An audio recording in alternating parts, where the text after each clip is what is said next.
Oke, baik.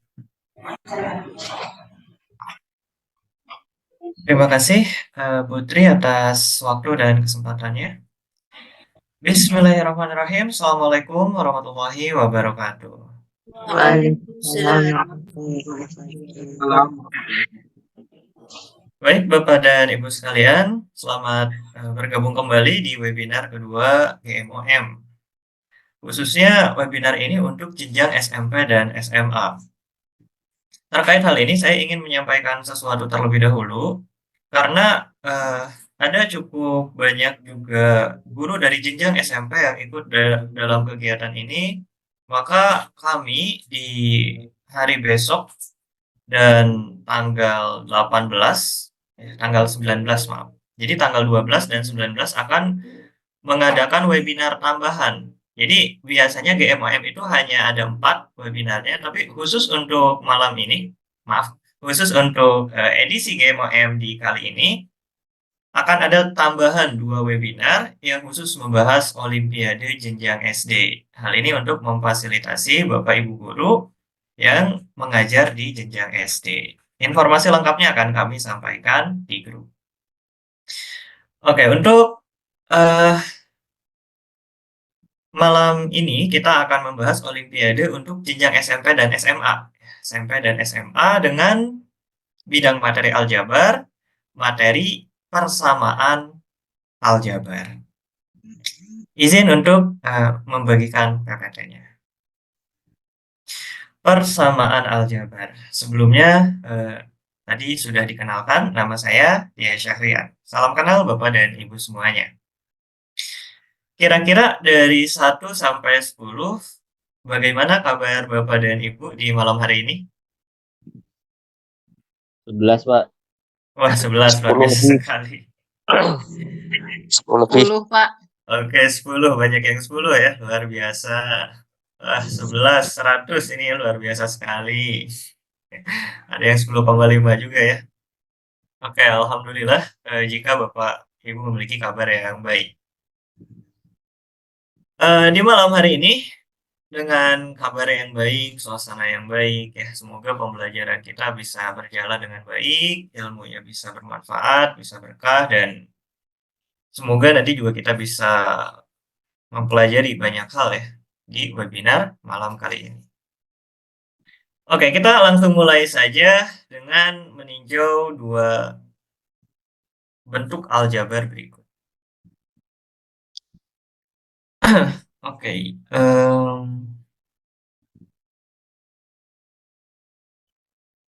baik yang pertama maupun yang kedua ini bisa kita sebut sebagai bentuk aljabar.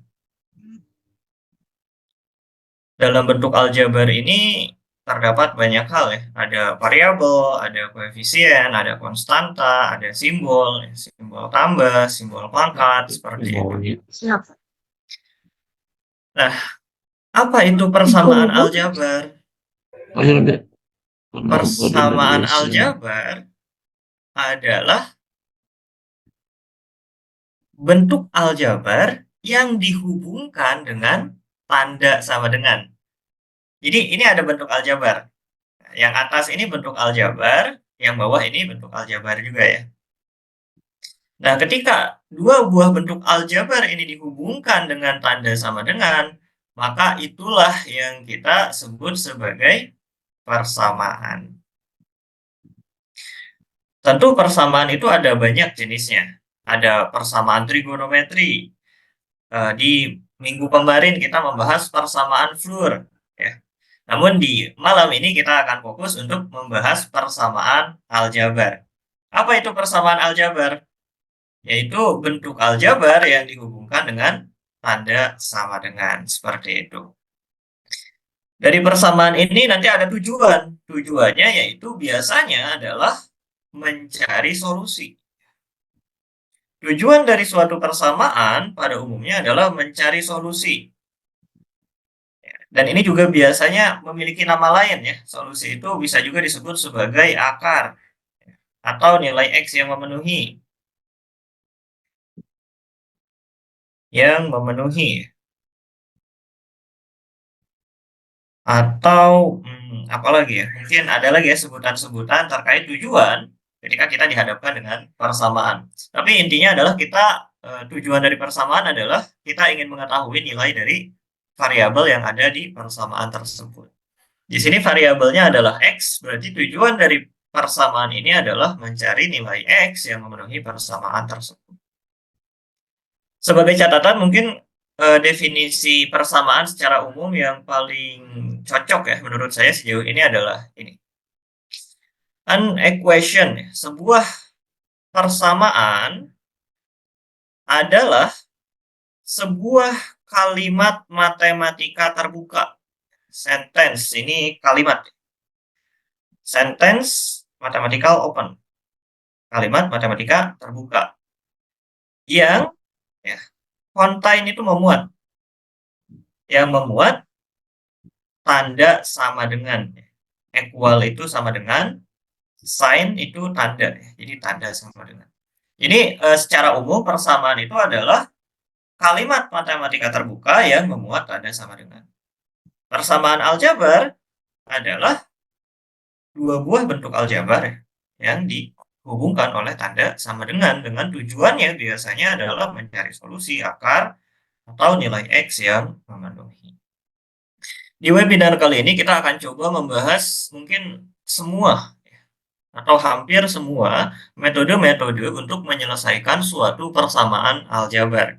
Jadi tentu untuk menyelesaikan persamaan aljabar seperti ini, untuk kita bisa mencapai tujuan, menemukan solusi, akar, nilai X yang memenuhi, itu perlu strategi, perlu cara, dan kita akan coba membahas hampir semua metode-metode yang ada, yang dibahas sekolah maupun metode-metode yang khusus ya, yang unik, yang mungkin juga menarik.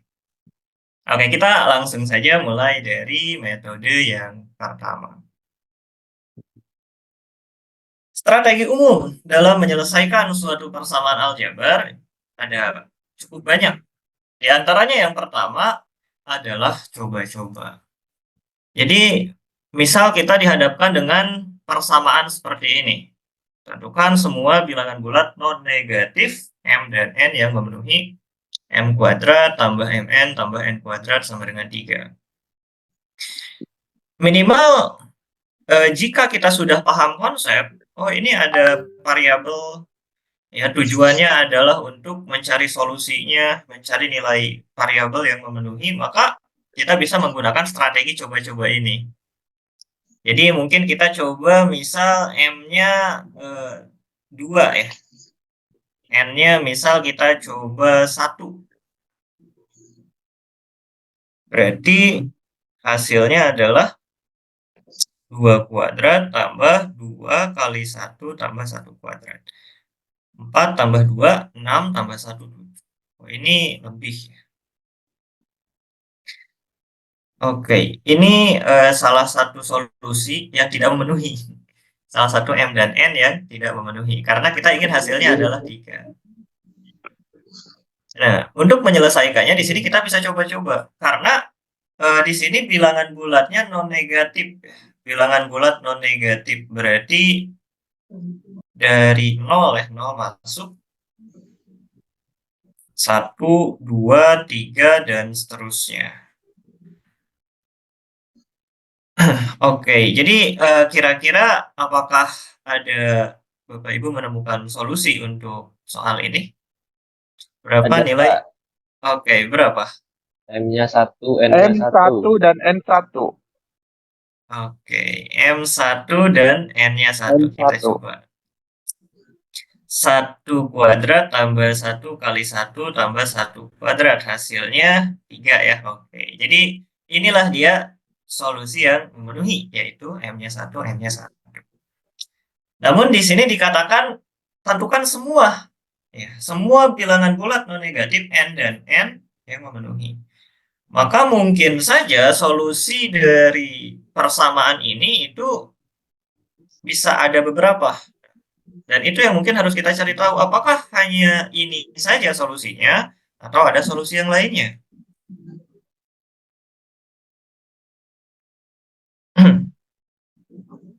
Jika kita lihat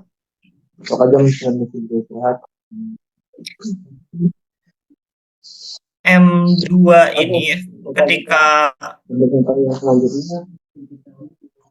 M min jika 1, M min 1. min 1 dan min 1. Oh, min 1 sepertinya tidak memenuhi syarat Tidak soal, yaitu memenuhi non negatif. bilangan bulatnya harus non negatif. Nah, di sini mungkin kita perlu menemukan cara ya untuk menentukan apakah solusinya hanya 1,1 saja atau memang ada solusi yang lain. Hanya satu, Mbak. Hanya satu. Boleh mungkin bisa menyampaikan alasannya mengapa hanya ada satu solusi untuk persamaan ini. Itu bilangannya M sama N kan non negatif, Pak. Iya, Jadi betul. kita cuma bisa ambil bilangan bulat kalau Hmm. M-nya lebih dari 1, contoh Hmm. 2, itu kuadratnya sudah 4. Yang mengakibatkan nanti kalau 4-nya pindah ruas jadinya min 1. Padahal di ruas kiri tetap ada N kuadrat, bilangan kuadrat kan hasilnya nggak boleh negatif. Oke, siap. Berarti kalau M-nya 0 bagaimana, Pak? Nya 0 nanti hasilnya menjadi N kuadrat. N kuadrat sama dengan 3, N-nya akar 3 bukan bilangan bulat, Pak. Oke, siap. Terima kasih. Oke, ini dia alasannya ya, Bapak dan Ibu. Ternyata jika kita ambil M yang cukup besar, ya, misalnya 2 seperti itu, maka jika dikuadratkan hasilnya akan 4. Ya. Jika M-nya lebih dari 2, maka M kuadratnya lebih dari 4. Jadi jika M kuadrat atau N kuadrat ini lebih dari 4, maka ruas kiri ini sudah melebihi ruas kanan nantinya ya. Karena itu pasti tidak memenuhi jika M dan N bernilai lebih atau sama dengan 2. Jadi kemungkinannya M dan N ini hanya 1 atau 0. Jadi ada 3 kemungkinan dari M dan N. M-nya 1, N-nya 1.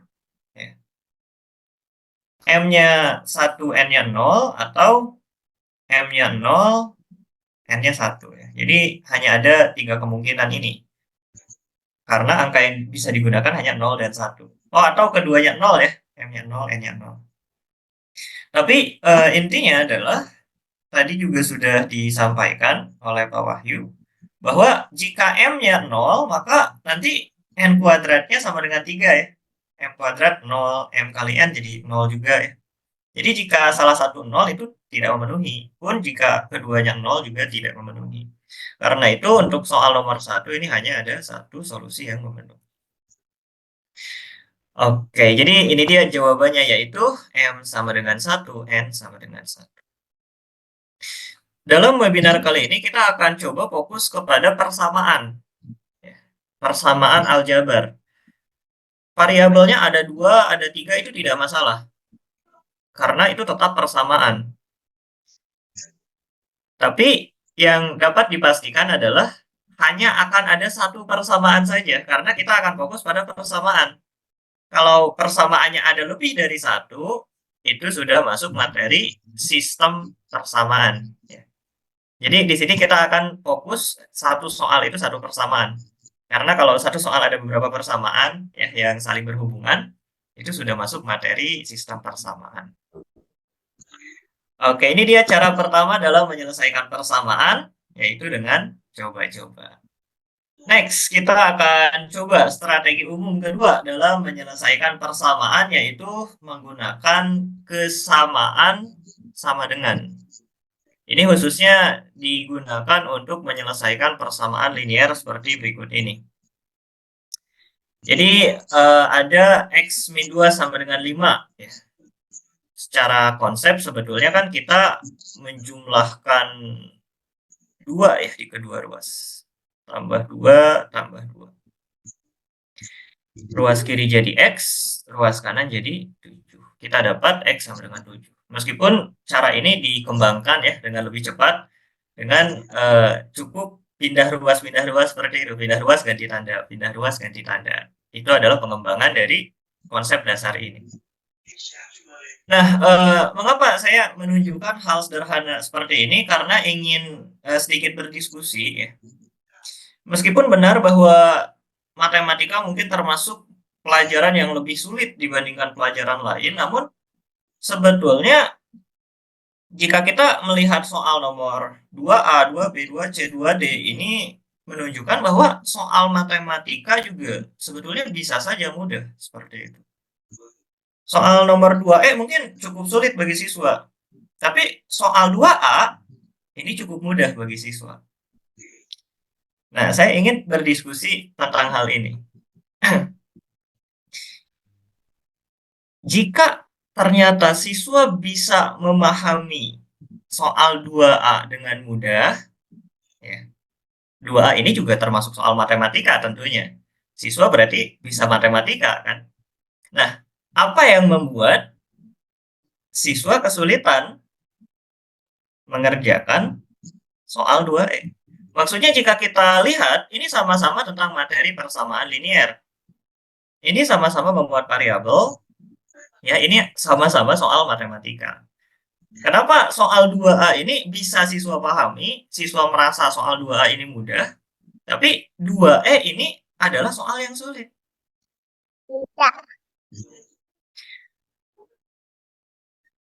Memuat pecahan. Memuat pecahan, oke.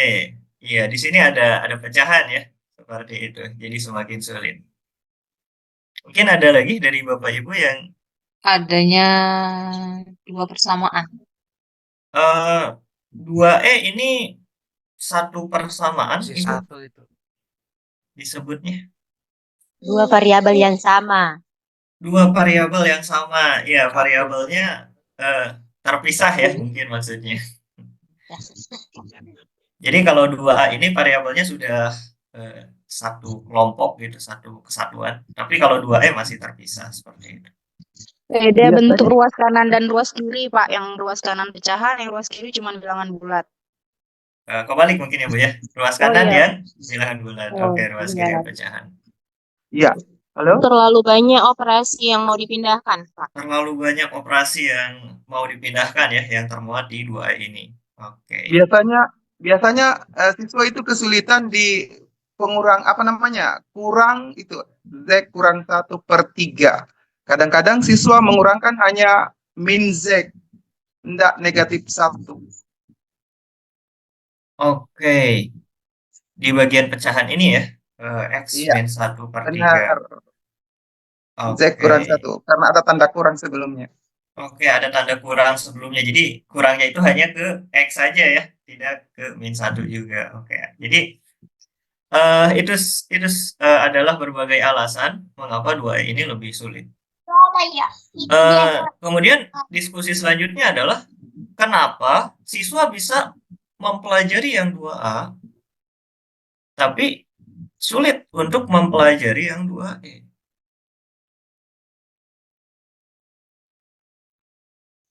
Ini sebetulnya Karena banyak soal proses untuk mengarah ke 2A. banyak proses untuk menyelesaikan 2E maksudnya ya Pak ya? Iya, untuk menyelesaikan 2E sebelum nanti akhirnya mengarah ke 2A. Oke. Ya, jadi ada banyak proses ya untuk menyelesaikan 2E ini.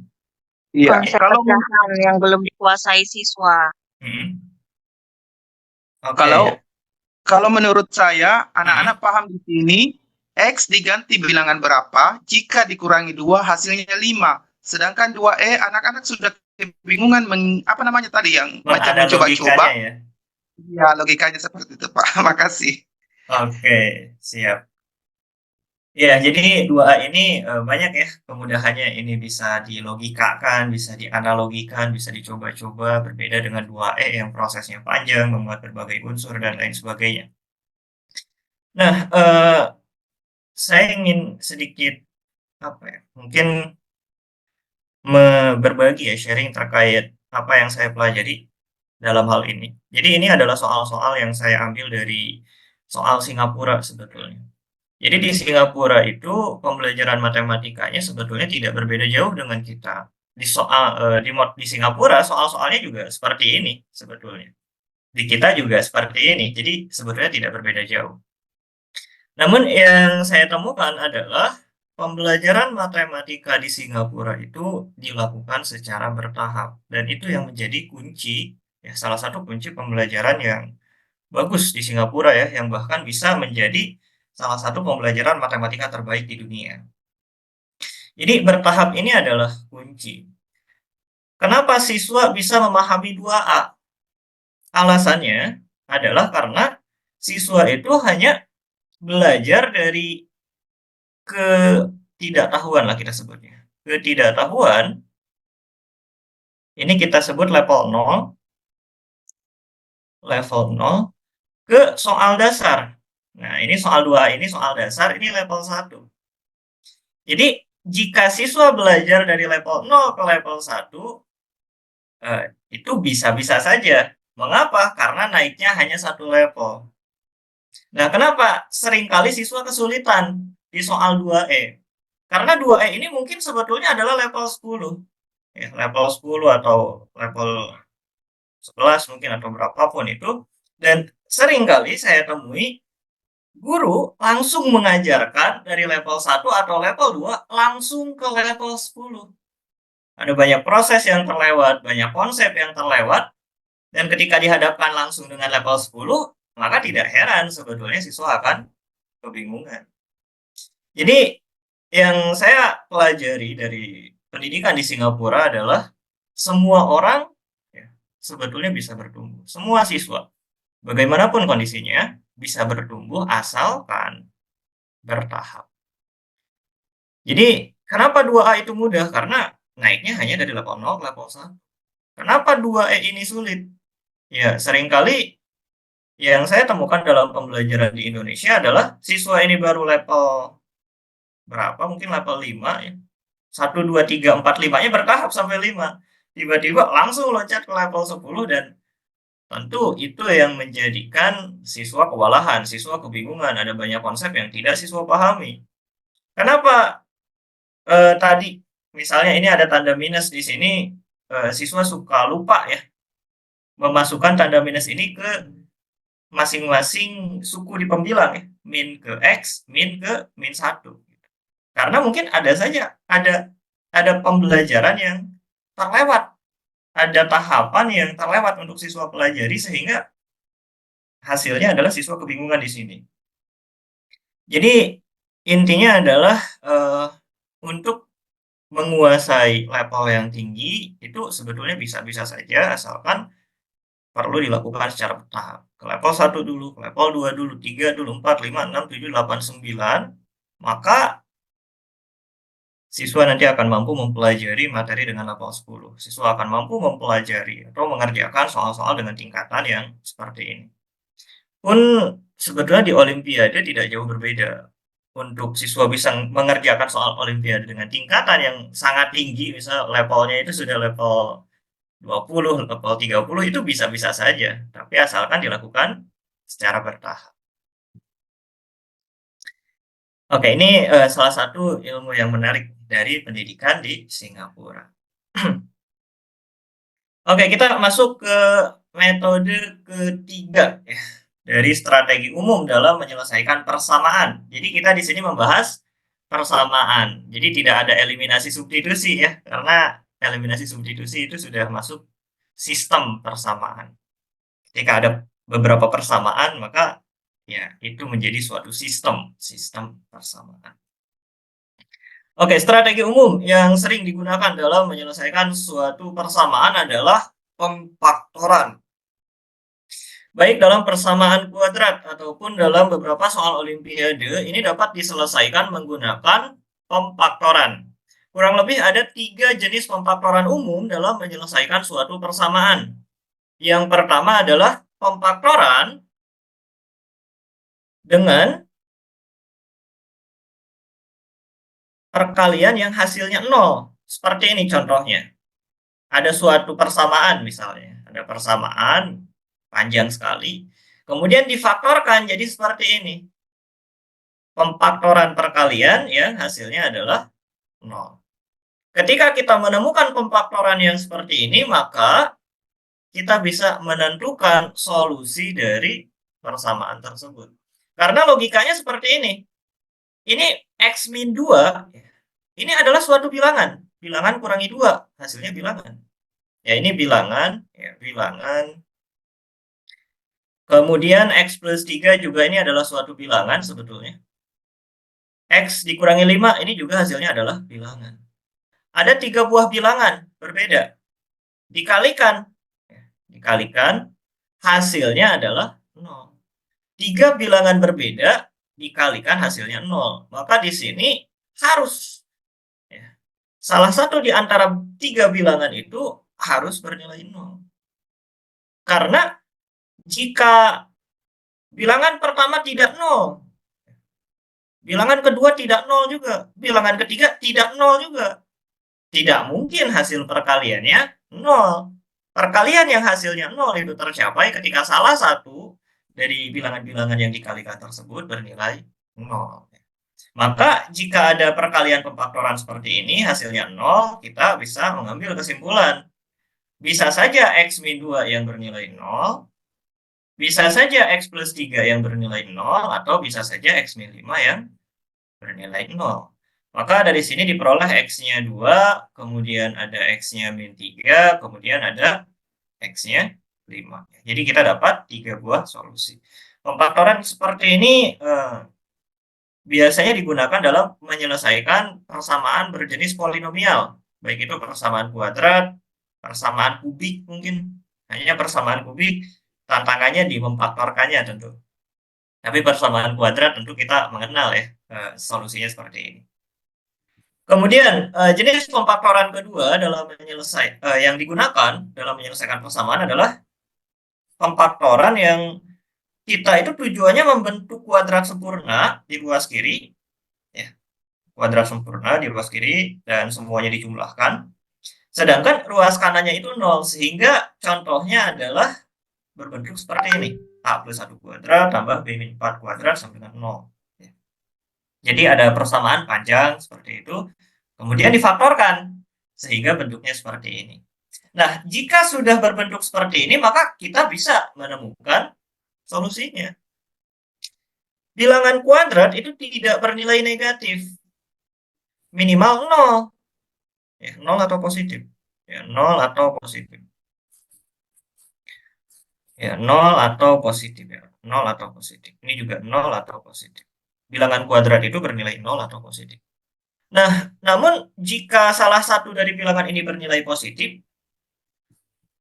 ya ruas kanan harus positif juga nilainya. Ya, jadi kalau salah satu dari bilangan ini ada yang positif, ya, maka ruas kanan harus positif juga. Ya, ini dari logika tersebut bisa diambil kesimpulan bahwa mau tidak mau hasil dari bilangan kuadrat ini adalah 0, hasil bilangan kuadrat ini adalah 0. Tidak boleh bernilai positif agar ruas kanannya itu positif. Ruas kanannya itu 0 seperti itu.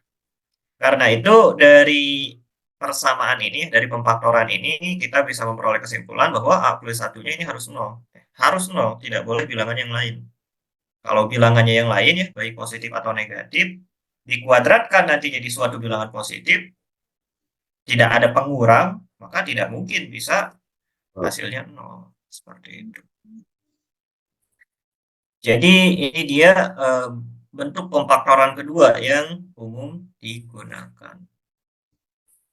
A sama dengan min 1, B sama dengan 4. Jadi di sini kita tidak membahas cara memfaktorkannya ya mungkin. Jadi untuk ini soal nomor 1 ada bilangan kubik difaktorkan seperti ini, caranya bagaimana itu tidak dibahas di sini. Kemudian yang bawah juga bagaimana suatu persamaan bisa difaktorkan seperti ini, itu tidak kita bahas di sini karena waktu yang terbatas. Kemudian kita juga fokus ke yang ketiga. Kita fokus ke yang ketiga sekarang. Ini khusus jika solusinya itu bulat. Jadi untuk yang pertama dan yang kedua, variabelnya itu boleh tidak bulat. Ya. Variabelnya itu cakupannya adalah real. Bulat boleh, tidak bulat juga tidak apa. Tapi khusus yang ketiga, ini solusinya itu haruslah bilangan bulat. Maka kita bisa menggunakan teknik yang ketiga ini. Jadi teknik pemfaktoran yang ketiga yaitu ada suatu persamaan kemudian difaktorkan sehingga berbentuk seperti berikut.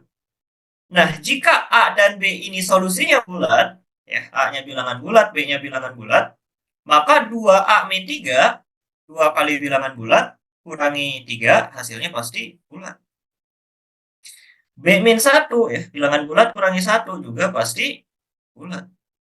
Bilangan bulat kali bilangan bulat hasilnya 12. Maka di sini kita bisa memperoleh berbagai kemungkinan. Ya. 2 bilangan bulat hasil kalinya 12, yaitu bisa sederhana ya. 1 kali 12, 2 kali 6 ya. 3 kali 4. 3 kali 4. Kemudian Ya. yang negatif juga ya. 4 kali 3. 4 kali 3, seterusnya sampai min 1 kali 2, min 12, min 2 kali min 6, dan seterusnya. Ada banyak sekali memang ini. Ya. Kemudian dari masing-masing ini dicek 2A min 3 sama dengan 1 ya, B min 1 sama dengan 12, dicek A-nya berapa, B-nya berapa, dan seterusnya, dan seterusnya. Dan kita bisa memperoleh nilai A dan B yang memenuhi, seperti itu. Jadi ini adalah strategi umum dalam menyelesaikan suatu persamaan, yaitu kita bisa menggunakan pemfaktoran. Di sini mungkin kita tidak membahas pemfaktoran ya, karena waktu yang terbatas, tapi setidaknya di sini kita memperoleh gambaran bagaimana pemfaktoran itu berfungsi dalam menyelesaikan suatu persamaan. Kurang lebih ada dalam 3 kasus ini. Yang umum, yaitu bisa saja perkalian yang hasilnya 0, atau jumlah kuadrat sempurna dengan hasil 0, atau solusinya bilangan bulat dan bentuknya kurang lebih seperti ini, maka kita bisa memperoleh solusi dari persamaan tersebut. Oke, ini dia strategi umum ya, dalam menyelesaikan pemfaktoran. Strategi ini tentu sering juga muncul, sering juga digunakan dalam olimpiade,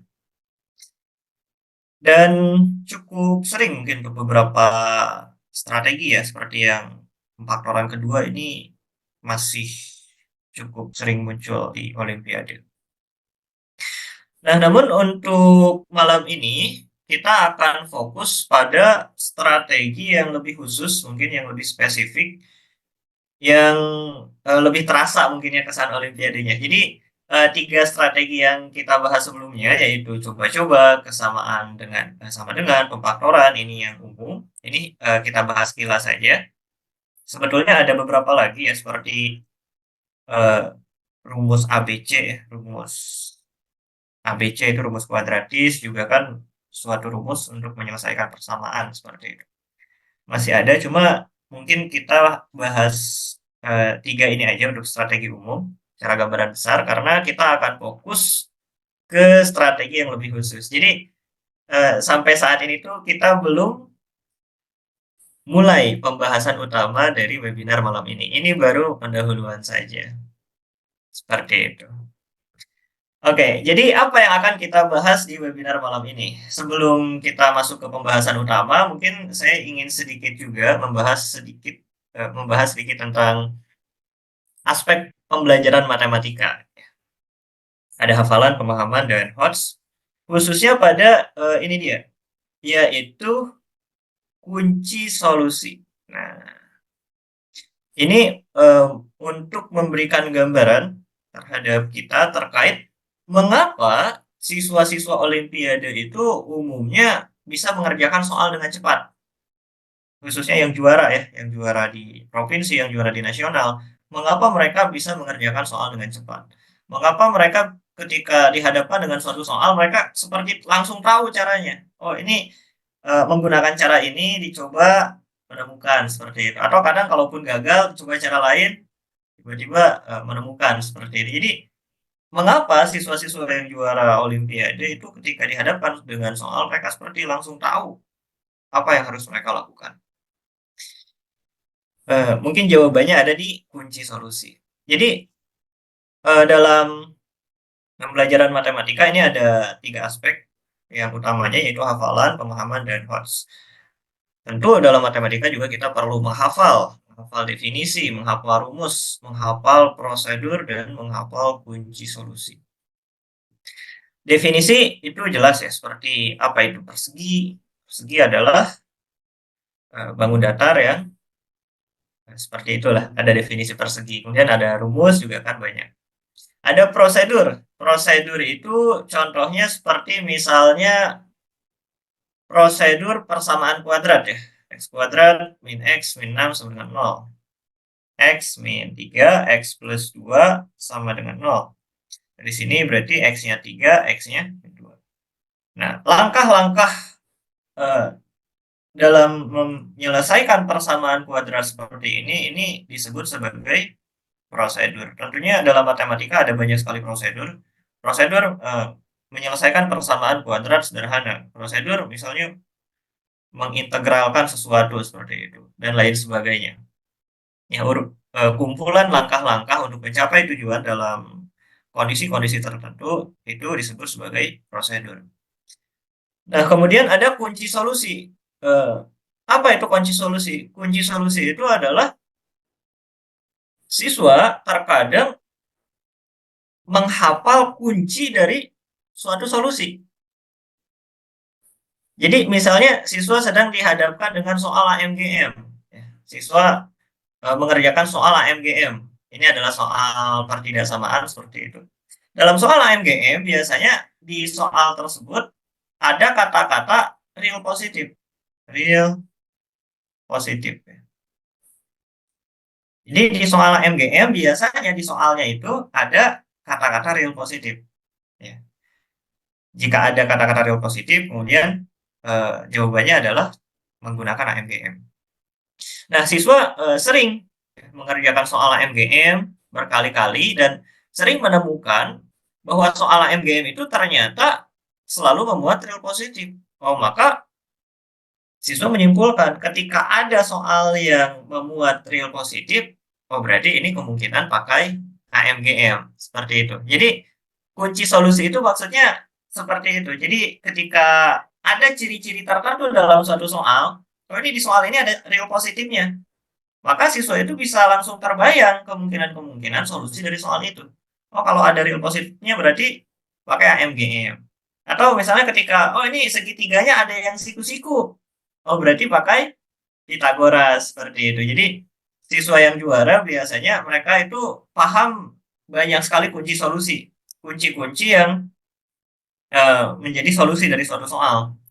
Siswa itu jadi paham ketika melihat soal ada ciri-ciri tertentu, maka ya paham kemungkinan solusi yang mungkin bagi soal itu. Seperti itu. Itu kunci solusi.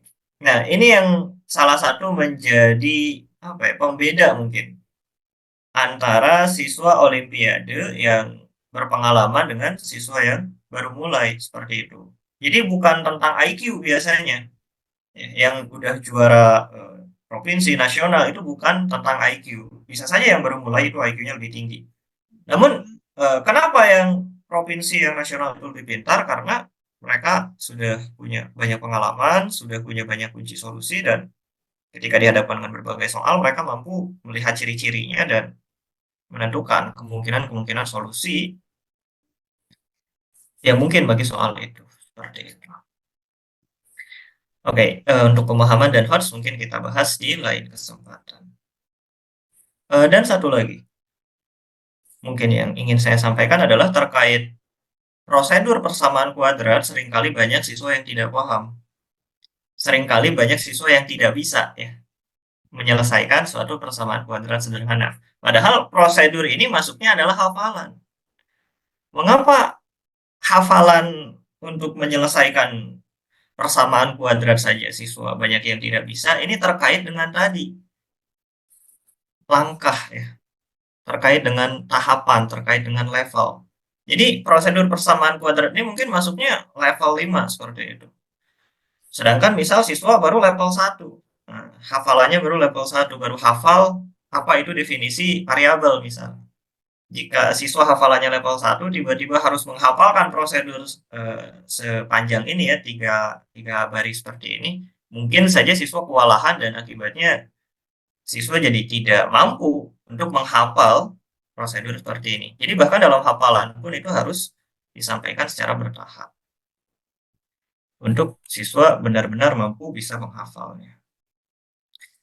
Oke, kita masuk ke pembahasan utama kita di webinar malam kali ini terkait dengan strategi khusus dalam menyelesaikan suatu persamaan.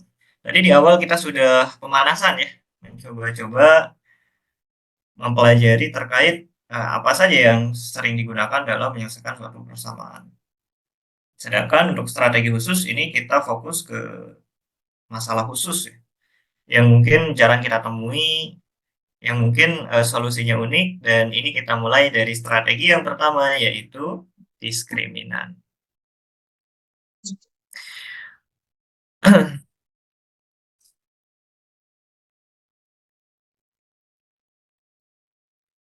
Oke, soal nomor 3, tentukan semua bilangan bulat M dan N yang memenuhi. Mungkin bisa dicoba dulu Bapak dan Ibu terkait soal nomor 3 ini.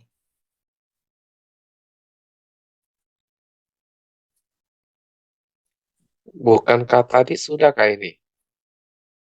Beda Pak.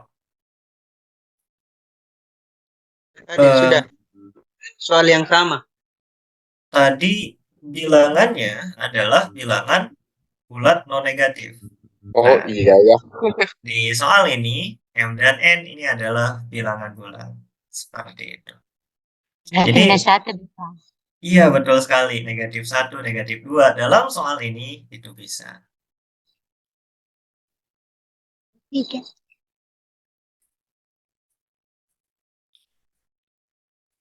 Oh, ini Bu Putu sudah menjawab ya. Oke, mungkin kita keep dahulu Oh, iya. jawabannya. Oke, dari Bu Uswatun ada 6 jawabannya. Cepat sekali ya.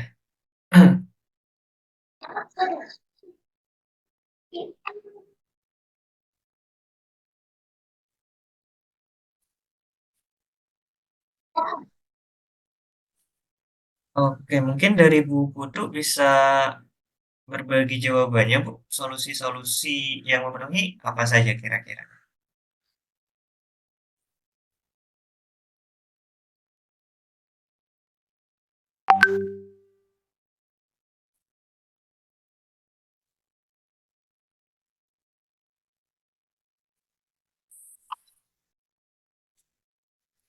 Jika kita melihat soal nomor 1 tadi, berarti setidaknya kita sudah punya satu solusi. 1 dan 1. Ini memenuhi. Tapi mungkin ada solusi lain yang juga memenuhi. Itu yang perlu kita cari tahu. Min 2 dan 1. Min 2,1. Min 2,1, oke. Min 2 dan 1. Min 2 kuadrat tambah min 2 kali 1 tambah 1 kuadrat. 4 kurangi 2. 2 tambah 1, 3 juga. Oke. Min 1 dan 2. Min 1 dan 2. Min 1 dan 2, oke. Min 1 kuadrat tambah min 1 kali 2 tambah 2 kuadrat. 1 min 2. 1 dan min 1. Min 1 dan min 1, oke. Minus 1 dan minus 1. Min 1 dan min 1. Min 1 kuadrat tambah min 1 kali min 1 tambah min 1 kuadrat, oke. Memenuhi juga. 1 dan min 2. 1 dan min 2. 1 min 2.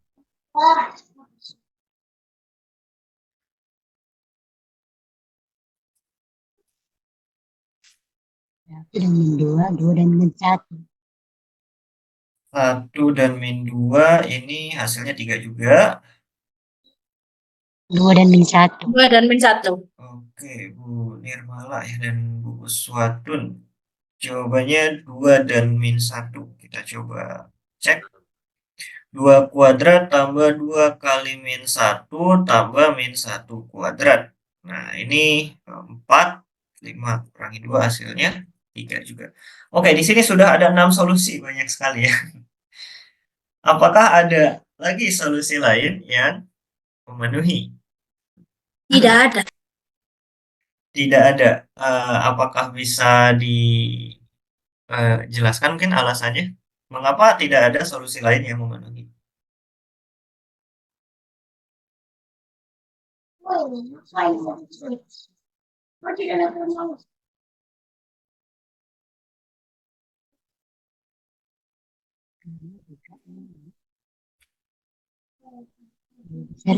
Mungkin dibuat kuadrat sempurna, Pak.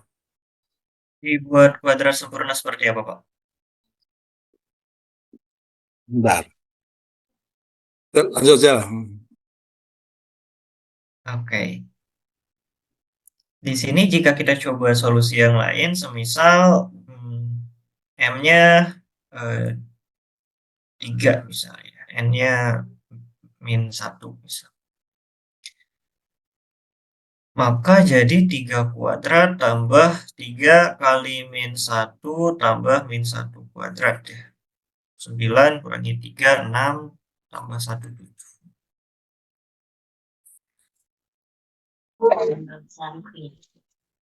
Oke, ini mungkin kita bisa mencoba beberapa solusi lagi, seperti misalnya M sama dengan 3, N -1. Atau kita coba M-nya 4 gitu ya, N-nya 1 seperti itu. Atau M-nya 5, N-nya -2 seperti itu. Kita bisa mencoba beberapa solusi lagi untuk memastikan apakah hanya 6 saja solusinya ataukah ada yang lain. Namun di sini ada sedikit miskonsepsi umum yang biasa dialami oleh siswa. Jadi biasanya ketika diminta untuk mencari semua solusi, siswa akan mencoba-coba, dicoba-coba, sudah ada 6. Dicoba lagi, dan ternyata solusi-solusi lain yang siswa tes ya, yang siswa cek itu tidak memenuhi. Jadi M3N-1 tidak memenuhi. Dicoba lagi solusi lain M4 N-2 misal. Ini juga tidak memenuhi. Dicoba lagi solusi lain ternyata tidak memenuhi. Kemudian dibuatlah kesimpulan. Tidak ada solusi lain selain 6 solusi ini. Nah, ini ada suatu logical fallacy ya, logika yang keliru seperti itu. Mengapa? Karena analoginya seperti ini. Jika ada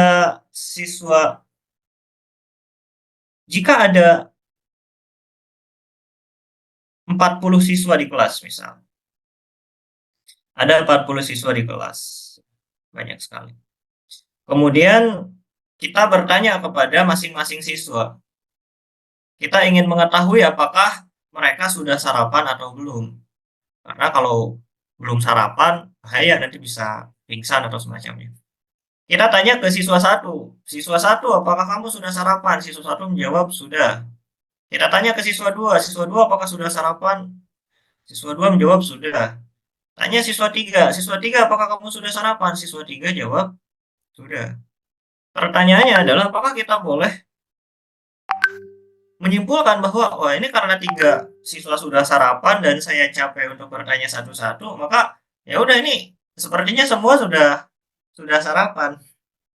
Kesimpulannya semua sudah sarapan. Apakah boleh seperti itu?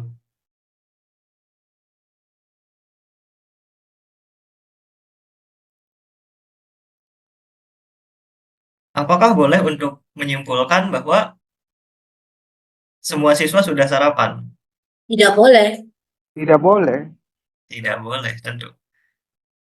Pun sama dengan matematika. Jadi di sini himpunannya bahkan ada tak hingga banyaknya.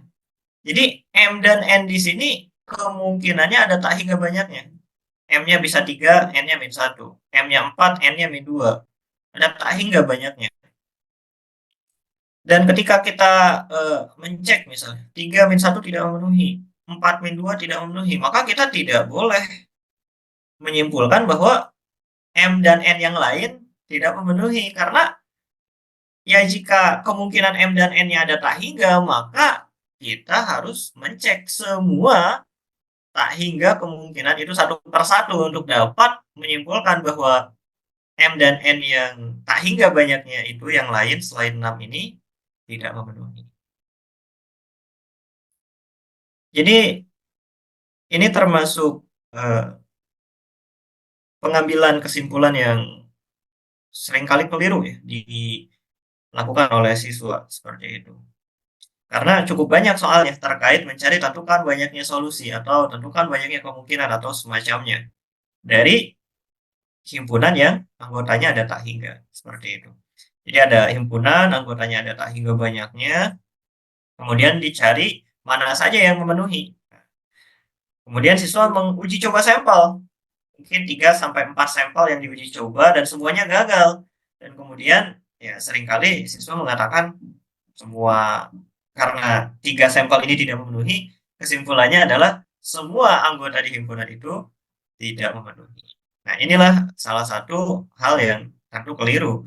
Jika ingin menyimpulkan semua tidak memenuhi, maka kita harus mencek semua anggota di sini satu persatu dan melihat apakah betul semuanya itu tidak memenuhi, seperti itu. Tentu di sini kita membutuhkan suatu trik karena rasanya tidak mungkin bagi kita untuk mencek semua pasangan M dan N satu persatu yang ada tak hingga banyaknya. Karena itu, di sini mungkin kita akan coba menggunakan satu sifat khusus, satu sifat yang unik yang kita sudah kenal dengan baik, yaitu sifat diskriminan. Jadi, jika kita memiliki suatu persamaan kuadrat, maka solusi dari persamaan ini akan bernilai real, itu ketika diskriminan bernilai lebih dari atau sama dengan 0. Dengan diskriminan ini memiliki rumus B kuadrat min 4AC. Kita akan coba menggunakan sifat diskriminan ini untuk menjawab soal nomor 3 tadi. Bagaimana caranya? Mari kita coba lihat pembahasannya.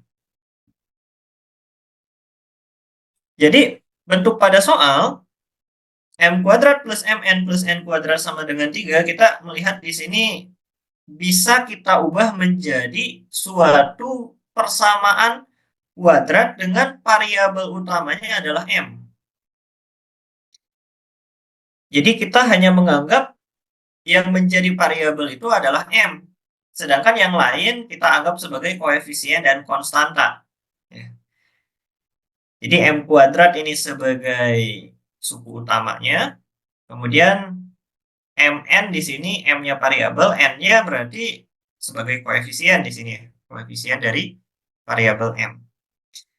Yang lain yang tidak memiliki M, itu kita anggap sebagai konstanta. Sehingga di sini kita bisa melihat suatu persamaan kuadrat dengan variabel M. Ya, di sini A-nya 1 berarti B-nya itu N, dan konstantanya adalah N kuadrat min 3. Kita ingin M ini, M ini bernilai bulat.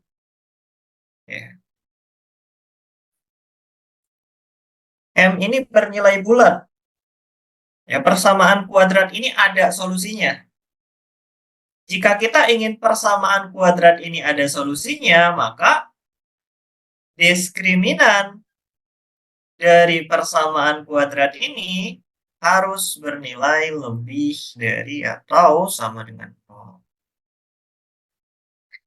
Ya, kita ingin M ini ada nilainya, ya bukan imajiner. Nah, agar M ini tidak imajiner, maka mau tidak mau diskriminannya harus lebih dari atau sama dengan 0. Karena kalau diskriminannya lebih kecil dari 0, M-nya imajiner. Oke. Jadi nilai M akan bernilai real ya, bulat atau real apabila diskriminannya lebih dari atau sama dengan 0. Dengan nilai diskriminan ini adalah B kuadrat min 4AC. B-nya adalah N.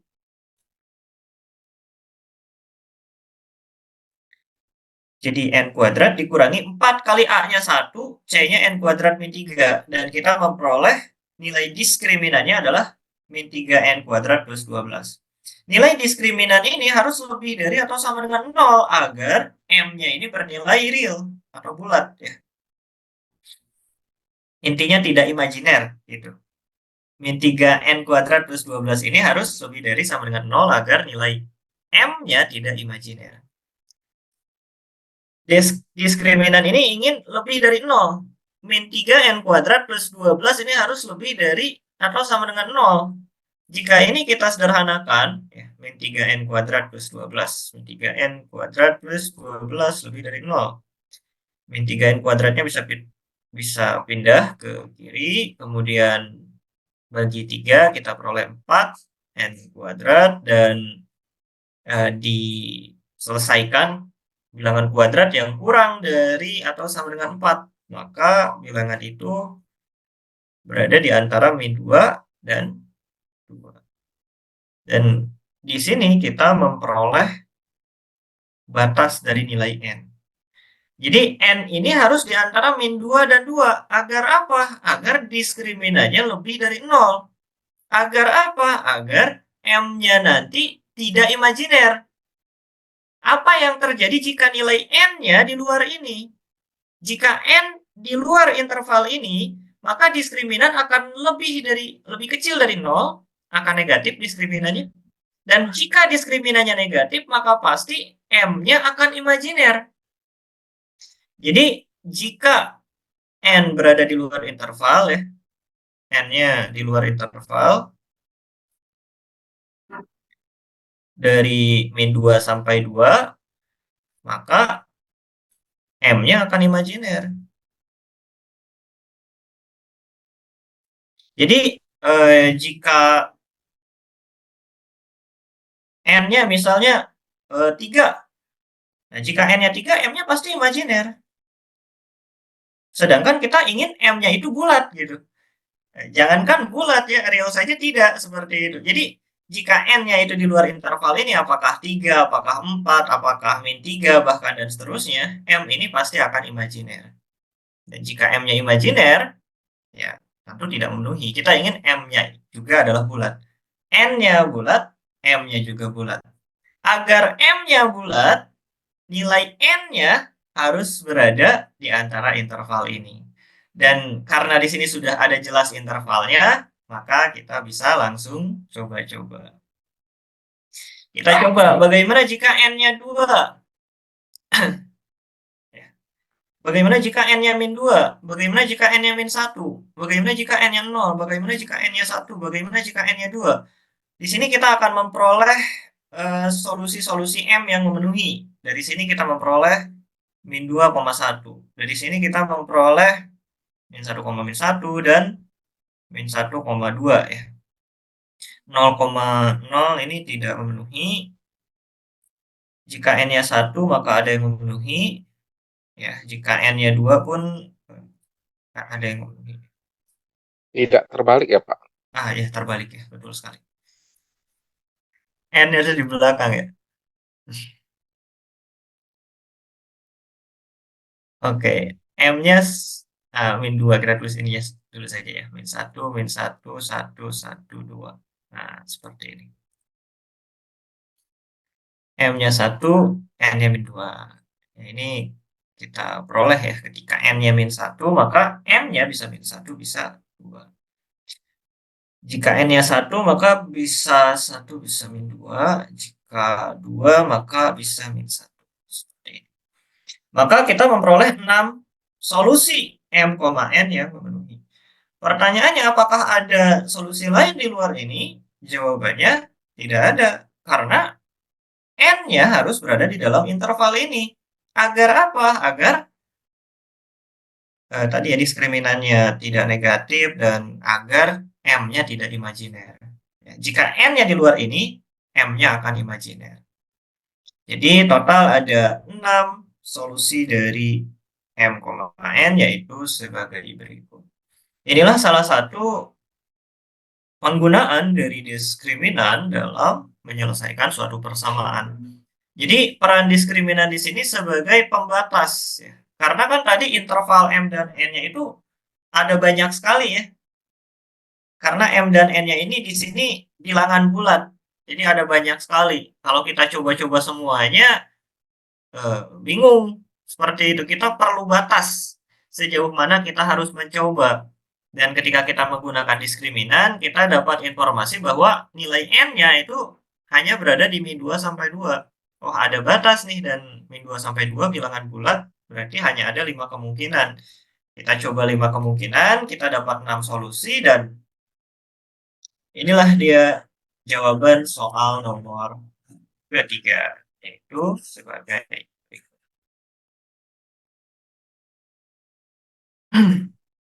Kita lanjut ke strategi khusus berikutnya, yaitu Diophantine. Oke, kita mulai dengan soal berikut. Soal nomor 4 ya, harusnya. Tentukan semua solusi bilangan asli dari 2A plus 3B sama dengan 50. Boleh bisa dicoba terlebih dahulu, Bapak Ibu?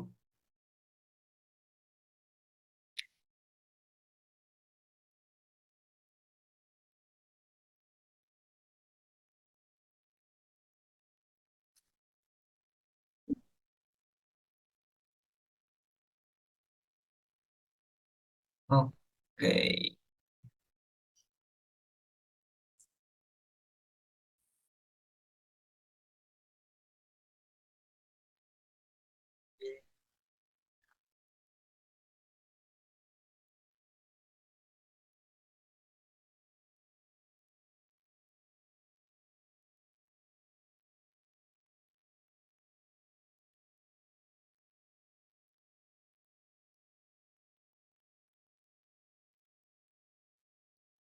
B-nya 2, 4, 6, 8, 10, 12. Oh, ada polanya ya, Pak ya? Ya, A sama dengan 50 kurang 3B per 2. A sama dengan 50 min 3B per 2. Otomatis B-nya 2, 4, 6, 8, 10, 12, 14. Oke, jadi seperti bilangan genap ya, Pak ya? Sampai 16. Sampai 16. Sampai 16. Oke.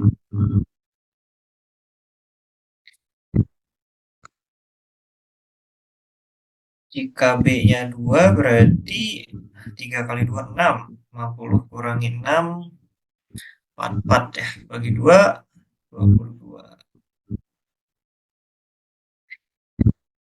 12 berarti 38 berarti 19. 19 ya.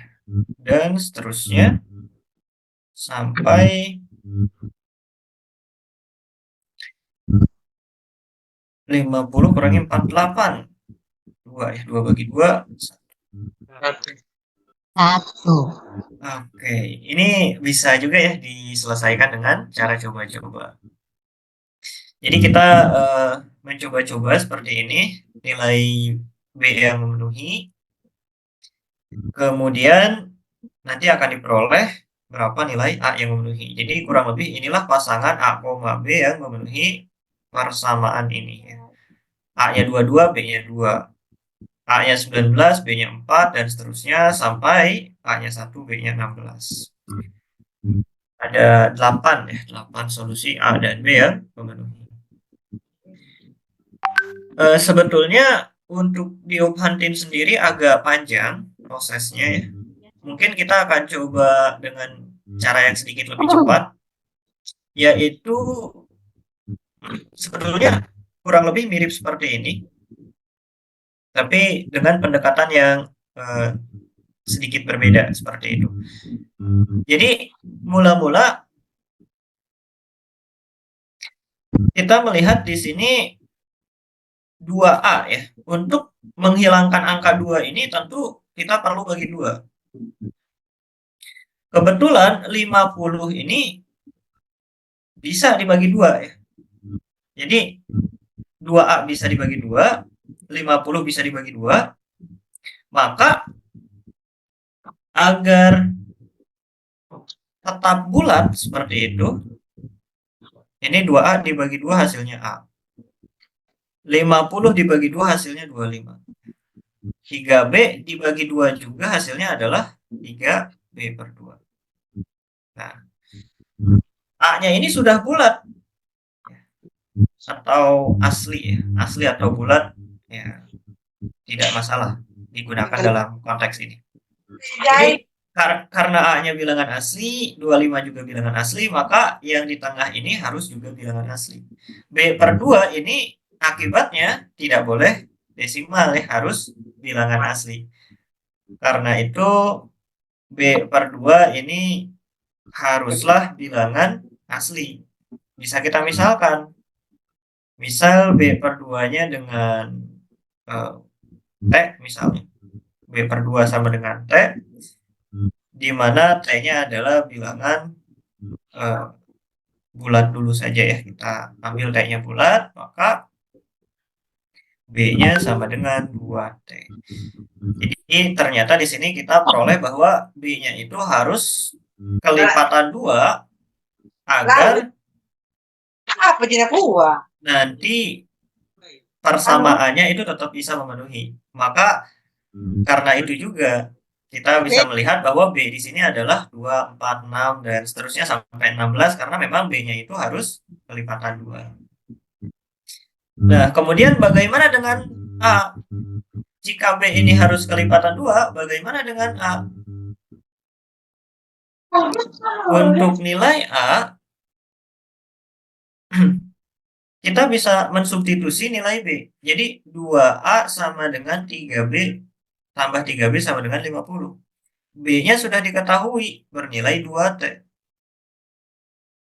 Maka 3 kali 2T hasilnya 6T dan kita memperoleh 2A sama dengan atau dibagi 2 dulu bisa semuanya ya. 2A dibagi 2 A, 6T dibagi 2, 3T, 50 dibagi 2, 25.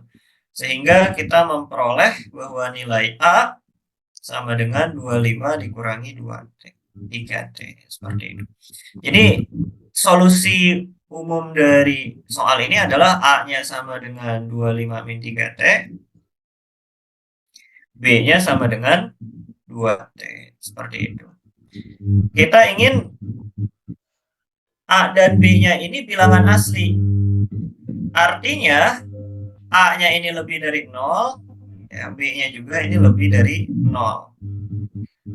25 min 3T lebih besar dari 0, maaf, lebih dari 0 ya, bukan sama.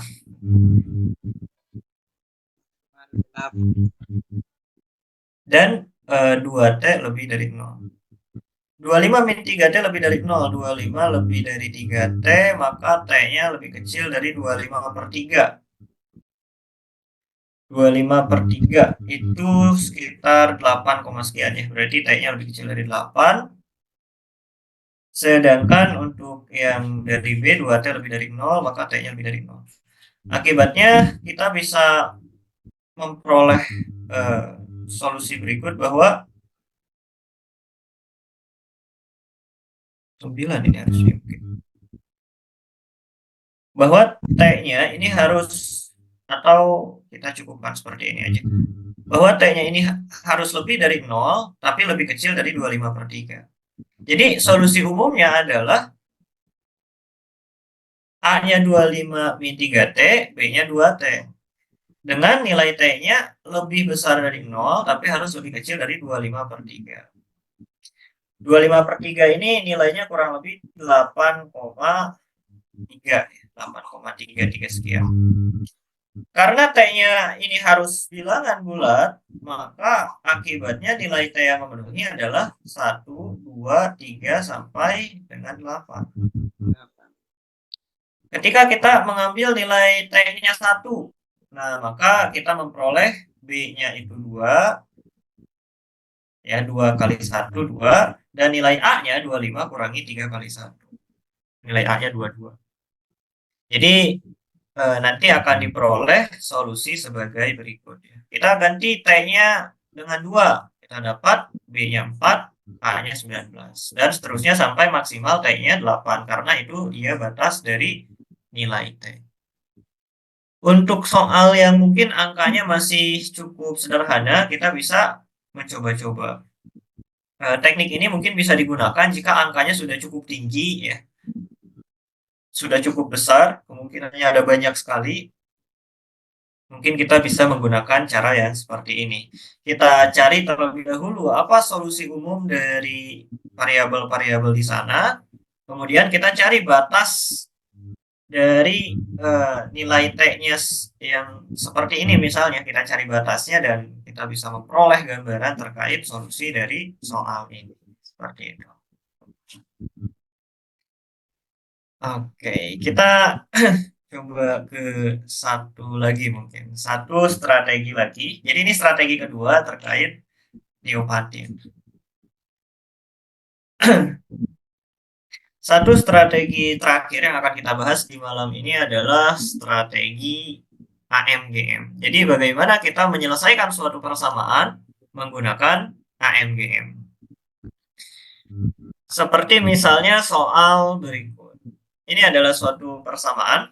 Diketahui A dan B bilangan real positif, di mana A plus 4 per A kali B plus 5 per B hasilnya adalah akar 320.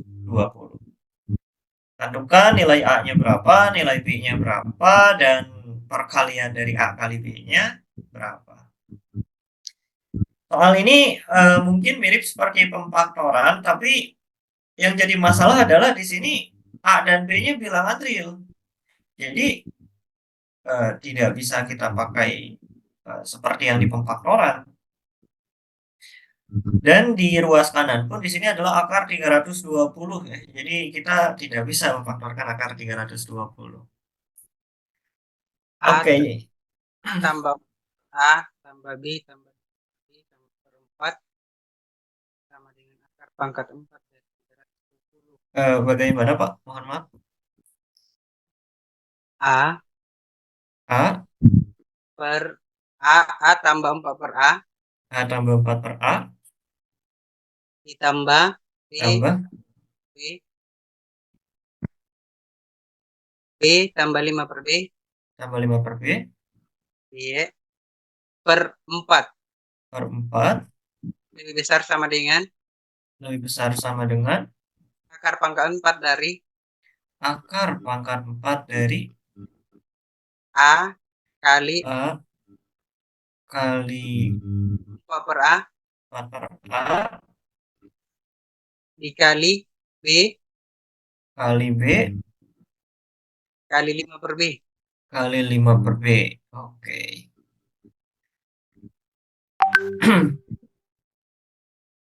Kemudian untuk ruas kanan ini banyak hilang ya A dan B-nya. A-nya dicoret, B-nya juga dicoret. 4 kali 5, 20. Kemudian bagaimana Pak kira-kira?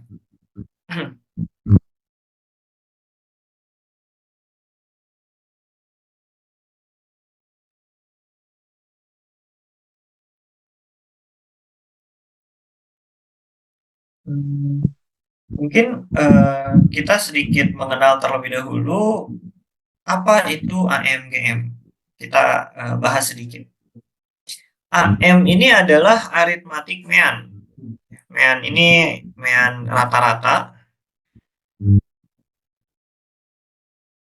Akibatnya arithmetic mean itu ya berkaitan dengan rata-rata, berkaitan dengan statistika, berkaitan dengan data seperti itu.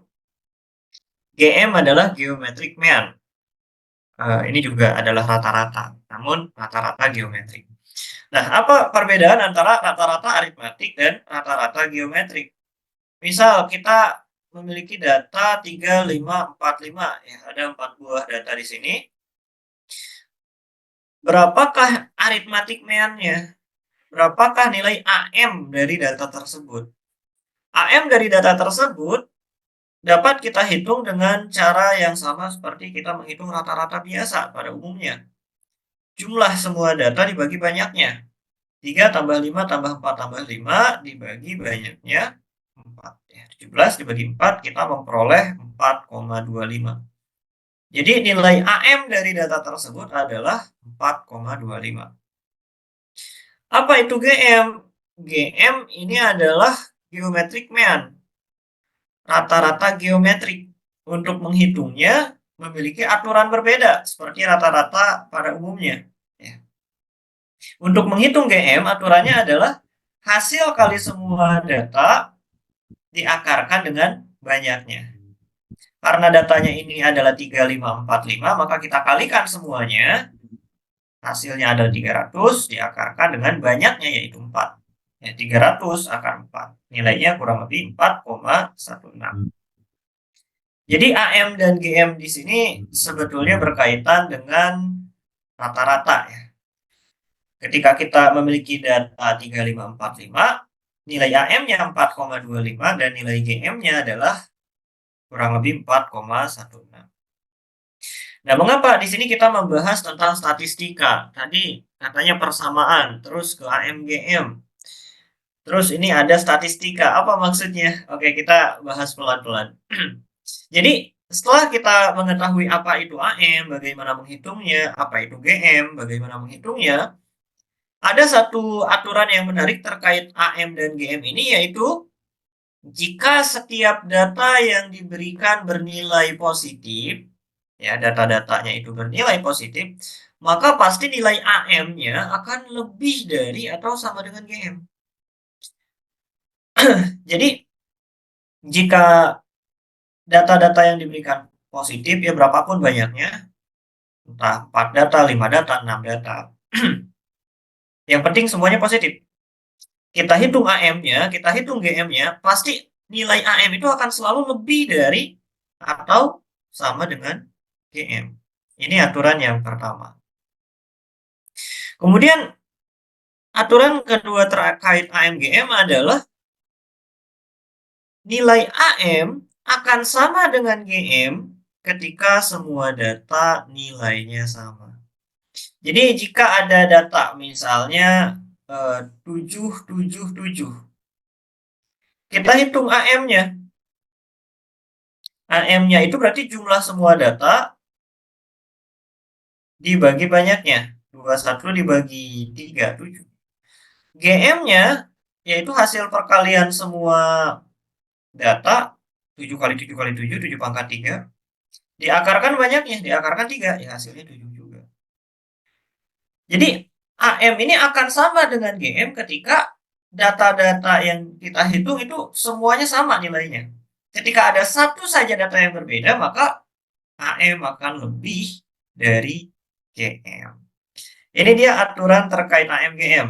Sederhana, tapi dampaknya luar biasa. Mari kita coba terapkan dalam soal yang tadi ya, soal yang ini dia. Diketahui A dan B adalah bilangan real positif, di mana A plus 4 per A dikali B plus 5 per B ini sama dengan akar 320. Kita akan coba hitung A dan B-nya terlebih dahulu. Nanti kita akan cari berapakah perkalian A dan B-nya. Data yang digunakan dalam AMGM itu tidak harus bilangan, tapi bisa juga berupa variabel. Ya, misal kita memilih dua data, yaitu A dan 4 per A. Ya, ini ada dua buah data. Nilai AM dari data tersebut adalah jumlahnya A tambah 4 per A ya, dibagi banyaknya 2. Jadi nilai AM-nya adalah A tambah 4 per A dibagi 2. Sedangkan nilai GM-nya adalah hasil kali semua data A kali 4 per A diakarkan 2. A kali 4 per A. Ada variabel A yang bisa kita coret, hasilnya 4. 4 akar 2, hasilnya 2. Maka kita memperoleh GM-nya ya akar 4 ya, atau 2. Karena itu, di sini ada A dan B-nya juga real positif. A dan B real positif, berarti otomatis A-nya itu positif. 4 dibagi A juga positif. Karena data-datanya bernilai positif, maka nilai AM akan lebih dari atau sama dengan GM. AM-nya ini, A tambah 4 per A per 2, lebih dari sama dengan GM. GM-nya adalah akar 4 atau 2. Jadi dengan memilih dua data yaitu A dan 4 per A, kita memperoleh ini. Kemudian dengan memilih data lain, yaitu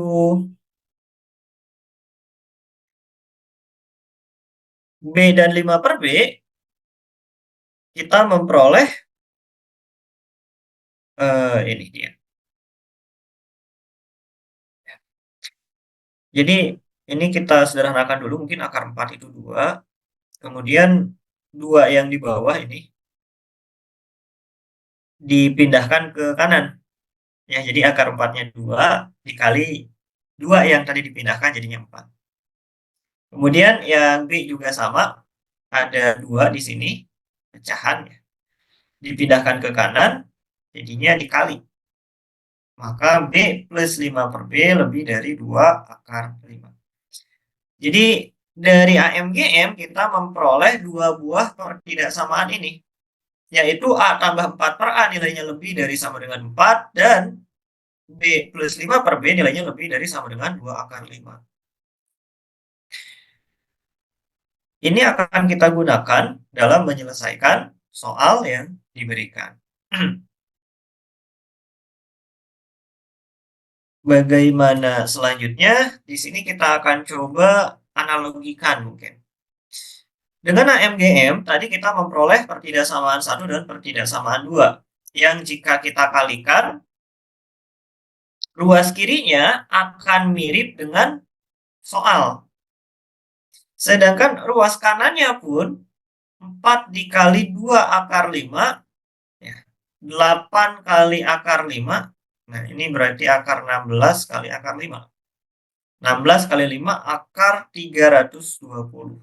Akar 64, Pak. 64. Akar 64 ya.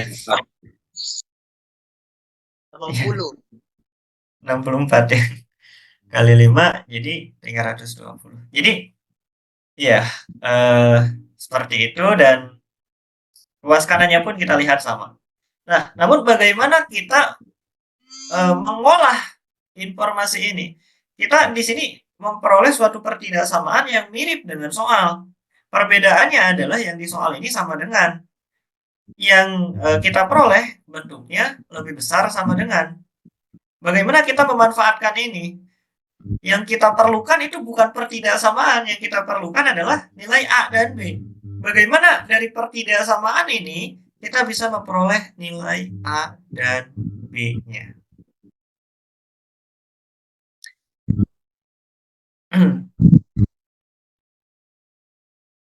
Oke, di sini mungkin ada sedikit komunikasi antara ini adalah dari AMGM ya. Misalnya di sini ada 2 orang. Orang pertama adalah AMGM dan orang kedua adalah soal. Ya, ada AMGM dan soal. Kemudian terjadilah percakapan. Soal mengatakan nilai ruas kiri itu sama dengan ruas kanan. Tapi AMGM berpendapat bahwa ruas kiri itu lebih besar sama dengan dari ruas kanan. Ya, soal mengatakan ya harus sama dengan, itu tidak boleh lebih besar sama dengan. Kemudian AMGM menimpali. Boleh saja tanda lebih besar ini jadi hilang. Boleh. Iya, betul. Boleh saja ruas kiri nilainya sama dengan ruas kanan. Syaratnya apa? AM sama dengan GM. AM-nya sama dengan GM. Oke. Syaratnya ya, agar ruas kiri sama dengan ruas kanan berarti AM-nya harus sama dengan GM. Agar AM sama dengan GM, apa yang harus dipenuhi? Perbandingannya sama. Datanya bernilai sama, Pak. Datanya bernilai sama. Jadi data yang diambil tadi, yang digunakan harus bernilai sama.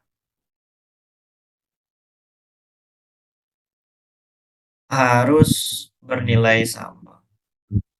Jadi AMGM ini ia punya pendapat bahwa ruas kiri ini lebih dari sama dengan ruas kanan. Tapi soal pemintanya hanya sama dengan, harus sama dengan. Tidak boleh ada tanda lebih besar. AMGM menyanggupi.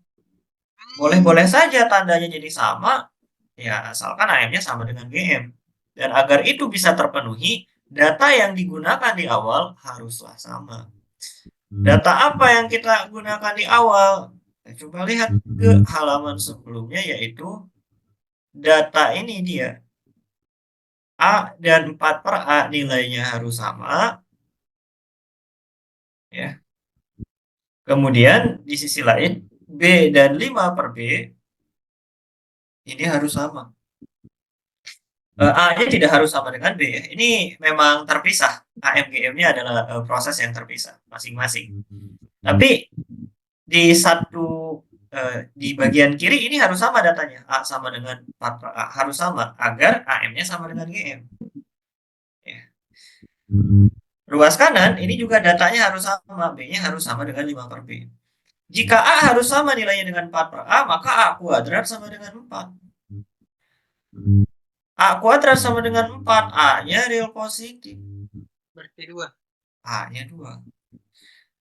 B pindahkan, B kuadrat sama dengan 5, B-nya real positif. Maka B sama dengan akar 5. A-nya 2, B-nya akar 5. Dihitung, kita peroleh 2 akar 5 ya. AB sama dengan 2 akar 5. Seperti itu. Oke, ini dia strategi terakhir ya yang kita bahas di webinar malam ini, yaitu bagaimana kita menyelesaikan suatu persamaan, ini persamaan, dengan menggunakan AMGM. Cukup unik ya. Biasanya kita persamaan itu ada pindah ruasnya, ada pemfaktoran, ada segala macam. Ini mungkin adalah sudut pandang lain dalam menyelesaikan suatu persamaan, yaitu kita bisa menggunakan AMGM. Kita peroleh A-nya berapa, B-nya berapa, dan kita bisa mencari apa yang diinginkan dari soal. Kalau bisa, Ya, bagaimana Pak? kalau Cauchy Schwarz, Cauchy Stewart mungkin bisa, saya belum mencobanya Pak, tapi mungkin nanti akan coba saya pelajari juga terkait hal itu.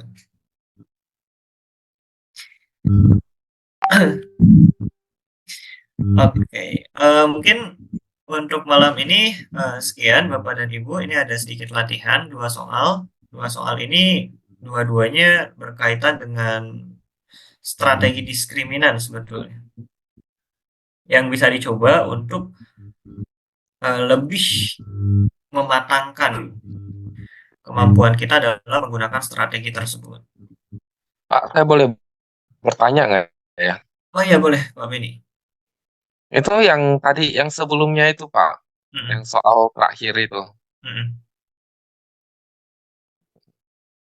Coba kembali ke itu. Nah ini, itu kan kita peroleh kan dari AMGM ya kan. Itu kan berarti kan kita dapatnya A itu kan sama dengan 2 gitu ya. Lalu kemudian B-nya itu kan sama dengan akar 5 ya. Dari mana kita tahu bahwa dia tidak ada kemungkinan solusi pasangan AB yang lain gitu Pak? Nah itu Pak pertanyaan saya. Oke. Oke. Apakah ada solusi lain selain tadi ya A-nya 2 dan B-nya akar 5? Bagaimana memastikan bahwa tidak ada solusi yang lain selain itu? Kan kupunya. Oke, mungkin kita bisa mulai dari tadi ya. Tentang 2 kondisi. Yang pertama adalah kondisi dari AMGM. Kondisi ini. Dan kedua adalah kondisi dari soal, yaitu yang ini dia. Nah, sampai AMGM ini tandanya masih lebih dari sama dengan. Sedangkan kita ingin tandanya itu sama seperti itu. Maka agar tandanya sama, ya, agar tanda dari pertidaksamaan ini jadi sama dengan, maka kita mundur ke langkah-langkah sebelumnya. Bagaimana mengubah pertidaksamaan ini jadi tanda sama dengan? Jika kita lihat di langkah sebelumnya, maka satu-satunya cara agar AM sama dengan GM itu adalah datanya harus sama. Jadi mau tidak mau A itu harus 4/A. Mau tidak mau kondisi ini harus terpenuhi. Karena jika A-nya ini berbeda dengan 4/A, AM-nya akan lebih dari GM. Jika AM lebih dari GM, maka pertidaksamaan tadi muncul tanda lebih besarnya seperti itu. Jadi mau tidak mau A-nya harus sama dengan 4/A dan B-nya di sisi lain harus sama dengan 5/B. Itu satu-satunya kondisi yang harus dipenuhi agar kondisi soal yang soal inginkan itu bisa terpenuhi. Seperti itu mungkin Pak Beni.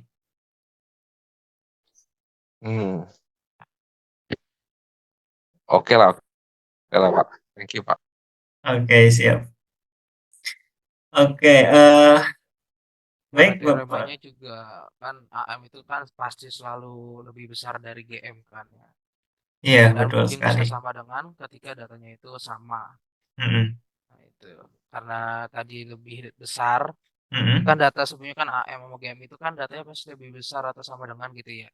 Nah, karena berpatokan dengan soal yang meminta kita harus sama dengan, maka dari itu kan akibatnya adalah AM GM itu kan harus bernilai sama. Nah, Iya. karena AM GM-nya sama mengakibatkan datanya yang di dalam itu juga harus sama. Iya. Mungkin tambahan seperti itu sih Pak. Oke, baik Pak Fajar, terima kasih. Oke, luar biasa sekali Bapak Ibu untuk malam hari ini. Mungkin kita cukupkan terkait. Oh, ini ada satu pertanyaan lagi dari Bu Putu ya. Kita coba langsung ganti saja nilai A sama dengan 2 dan B akar 5. Apakah dia menjadi akar 320? Oke, luar biasa ya. Satu langkah penting dalam persamaan adalah mengujinya. Tadi kita sudah memperoleh ya, A-nya 2, B-nya akar 5. Apakah benar hasilnya jadi akar 320? Kita coba cek. 2 tambah 4/2 ya, ruas kirinya. Ruas kanannya adalah akar 5 tambah 5 per akar 5. Oke. 5 per akar 5, ini bentuk yang bagus ya. Karena 5 itu, ya betul, akar 5 kali akar 5. Hasilnya 5 ya. Jadi ada yang bisa dicoret di sini dan kita memperoleh nilainya akar 5. Jadi ini sebetulnya 2 tambah 2, ini akar 5 tambah akar 5. 4 kali 2 akar 5 yang tadi sudah kita hitung ya. Ini adalah akar 320. Dan dia memenuhi. A dan B memenuhi. Seperti itu. Kembali ke soal Pak. Bagaimana Pak? Soalnya lagi tadi. Oke. Soal latihan. Soal latihan ya. Oke. Ini ada soal latihan terkait dengan materi diskriminan. Kapan strategi AMGM digunakan? Oke, satu lagi mungkin. Kapan strategi AMGM digunakan? Umumnya ketika soal ini ada kata-kata real positif, ya, ada soal panjang, kemudian di soal itu ada kata-kata real positif, maka kemungkinan AMGM itu bisa menjadi solusi dari soal tersebut. Dan meskipun mungkin saja pakai AMQM misal atau semacamnya, namun jika ada istilah ini ya, ciri-ciri real positif, maka kemungkinan kita menggunakan AMGM. Untuk diopantin, ciri-cirinya seperti tadi ya, persamaan linier, tapi variabelnya ada banyak. Contohnya 3A tambah 7B sama dengan 50 misal. Ini persamaan linier, 2 variabel. Bukan sistem persamaan, tapi persamaan linier, variabel pangkatnya 1, tapi variabelnya lebih dari 1. Maka pada saat itulah kita menggunakan Diopantin. Oke, ini untuk latihan dan mungkin ada sedikit hal juga yang ingin saya sampaikan Bapak dan Ibu sekalian terkait komunitas Penma seperti itu. Jadi memang awal kami membangun komunitas Penma itu dengan harapan untuk bisa meningkatkan kualitas pendidikan matematika di Indonesia dengan sangat masif sebetulnya karena tujuan utamanya adalah seperti ini. Ketika kita memecahkan masalah pendidikan secara umum, masalahnya itu banyak. Misalnya, ini bagaimana agar kita bisa mengejar PISA? Nanti akan ada yang menimpali. Ya, kenapa harus mengejar PISA? Bukankah skill lebih penting? Ada lagi yang menimpali. Ya, jangan dulu skill, ini karakter dulu. Masih ada yang merokok, masih ada yang seperti ini, seperti itu, masalah pacaran dan lain sebagainya. Jadi ketika kita ingin fokus pada masalah umum, ada banyak masalahnya yang ini dulu yang penting, ini dulu yang penting. Jadi kemana-mana seperti itu. Nah, karena itu lahirlah Penma dengan tujuan untuk meningkatkan kualitas pendidikan matematika di Indonesia hingga pada tingkat 10 besar dunia. Jadi tujuannya adalah pada kemampuan matematika, fokus pada kemampuan matematika. Jadi kalau bisa ada yang bilang, kenapa tidak karakter dulu? Kenapa tidak skill dulu gitu yang lebih praktis misalnya? Itu lembaga lain atau misalnya mungkin orang lain. Sedangkan di Penma kita akan fokus pada bagaimana cara mengajar matematika, bagaimana agar siswa itu bisa jago matematika. Jadi fokusnya ke sana. Dan memang Penma ini sudah berjalan sekitar 4 tahun, mungkin sampai 5 tahun. Namun sejauh ini memang kami memiliki banyak kendala sehingga dari segi pertumbuhannya sebetulnya belum terlalu masif. Kami kadang sering kali bingung apa yang harus kami lakukan ke depannya, kemudian program apa yang harus kami buat, bagaimana agar tujuan terkait komunitas Penma ini bisa tercapai. Bagaimana meningkatkan kemampuan matematika hingga pada level yang tinggi.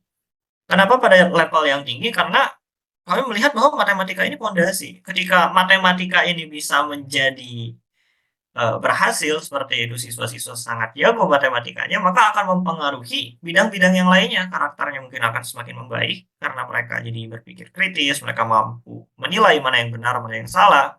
Ketika di lingkungannya teman-temannya merokok, siswa yang berpikir kritis mampu berpikir merokok itu salah.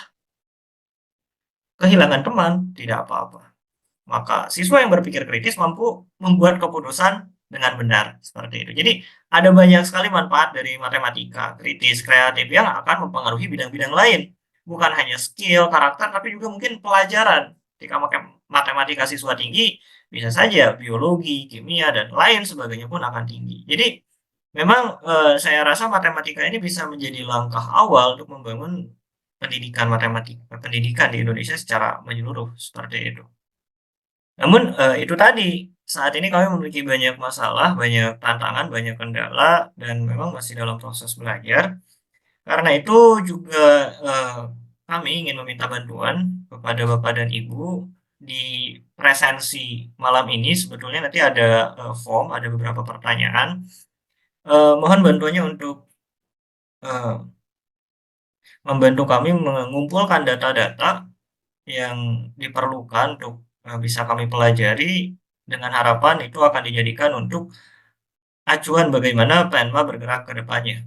Apa program yang akan Penma lakukan berikutnya seperti itu. Dan juga bila mungkin Bapak Ibu memiliki saran, masukan atau lain sebagainya bisa disampaikan kepada kami, kepada saya, kepada admin atau mungkin disampaikan di grup. Itu juga bisa dan akan kami pertimbangkan, akan kami upayakan untuk menggerakkan Penma lebih jauh dan meningkatkan pada level berikutnya sehingga bisa mampu lebih berdampak pada kualitas pendidikan matematika di Indonesia. Sekian Bapak dan Ibu. Oh ya, ini ada Satu quote yang luar biasa dari Hans Rosling.